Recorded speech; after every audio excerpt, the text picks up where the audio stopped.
When we started looking at marketing of this new Appalachian cuisine, there were several things that we had to take into consideration. Paid advertising is really expensive, so one of the alternatives that we actually looked at was how do we pick up on earned media? In other words, how do we get free advertisement?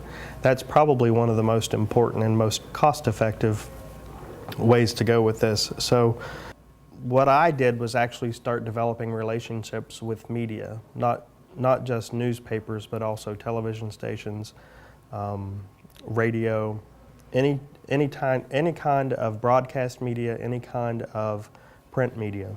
What happens is, because it is so cost effective, it also gets that word out, not just in the local area, but also regionally, and in some cases on a national level. And that is critically important when you're trying to get an idea or a concept out into the public. One example of what we did with I'll use broadcast media as an example.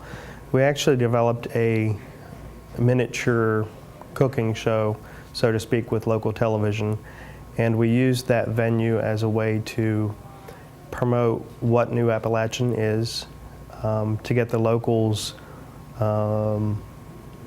number one, interested in what we were doing at the restaurant, but number two, more importantly, is to get that message out about New Appalachian, about the idea of buying local.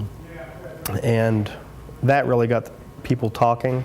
That got our guests, they really become interactive with the restaurant and with the farm. And it becomes a win-win situation for the restaurant, for me personally, because when one does that, it really gives the restaurant a public face that they can identify with. And it's also win-win for the consumers because they are getting some value out of it. And it also creates value for the television station because it increases viewers. And when we did this, it was actually a piece of the newscast, so it was never like it was only a 3-minute piece, but it was during the news, and more people tune into the news on morning and evening than any other time.